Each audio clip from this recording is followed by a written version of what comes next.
भाइ बहिनीहरू नमस्कार। यो भिडियो निकै नै महत्त्वपूर्ण छ। तपाईहरुले कसैले पनि यो हेर्नु भएको छ भने पुरा हेरेर आफ्ना प्रतिक्रिया दिनु होला। तपाई जेनजीहरुले ऐतिहासिक परिवर्तन त गराउनु भयो, यो देशका देशद्रोही राष्ट्रघाती दलालहरुलाई विस्थापित त गराउनु भयो, तर यो देशको असली मुद्दा तपाईहरुले नबोकेको हो भनेर केही कुरा बुझाउन म आफ्नो महत्त्वपूर्ण भनाइ लिएर तपाईहरुमा आज आएको छु। ध्यान दिएर सुन्नु होला, भिडियो निकै नै महत्त्वपूर्ण छ। दर्शकबिन, श्रीपाद बडा महाराज पृथ्वीनारायण शाहले 1779 देखि नेपाल एकीकरण अभियान सुरु गरेका हुन्।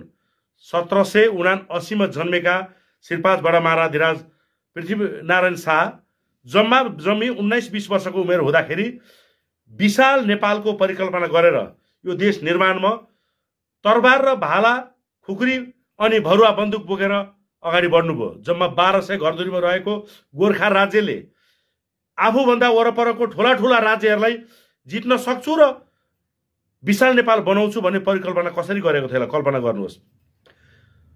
दक्षिणतिर अंग्रेजले सिङ्गो भारत कब्जा गर्दै थियो इस्ट इन्डिया कम्पनी मार्फत। नेपाल निकै नजिक रहेको थियो। उत्तरतिर चाइना, त्यसैगरी चाइनामा जापानहरुको आतंक मचेको थियो।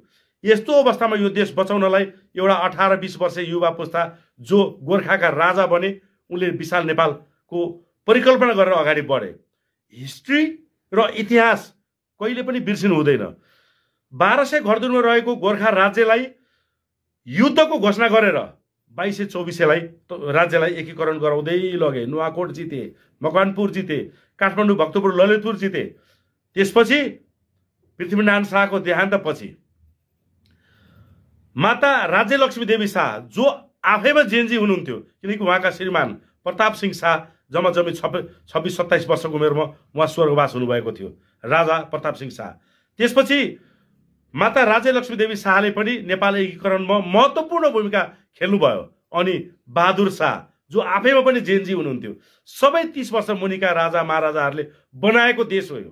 त्यसकारणले अहिले जेनजी त भन्ने, तर राजा र राज संस्थाको महत्त्व नबुझ्ने जेनजी भाइहरूले वास्तवमै इतिहास पढ्ने हो कि भूगोल बुझ्ने हो कि म उहाँहरूलाई ध्यान आकर्षण गराउन चाहन्छु।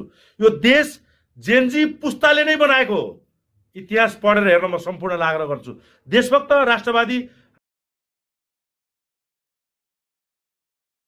र यो कुरालाई व्यापक प्रचार प्रसार गरौँ, हरेक 3 करोड नेपाली जनतामाझ पुग्ने गरी नेपालको इतिहास कोट्याएर श्रीपाद बडा महाराज पृथ्वीनारायण शाह पनि जेनजी हुनुहुन्थ्यो, र माता राज्यलक्ष्मी देवी शाह पनि जेनजी हुनुहुन्थ्यो, बहादुर शाह पनि जेनजी हुनुहुन्थ्यो, बलभद्र कुँवर लगायतका राजा महेन्द्र पनि जेनजी कालमै हुँदाखेरि यो देशको विकासको फड्को मार्नु भएको थियो। त्यसैले यो देशमा राजा बिना कुनै पनि जेनजी होस् वा बहुदल होस् वा प्रजातन्त्र होस् वा गणतन्त्र होस्, विकास हुँदैन भनेरै, केही गर्न सकिँदैन भनेरै, विदेशी हस्तक्षेप रोक्न सकिँदैन भनेरै 104 वर्ष राणाहरूले शासन गरिराख्दाखेरि पनि राजालाई खोपीमा भएर पनि सिरपेज लगाएर राखे।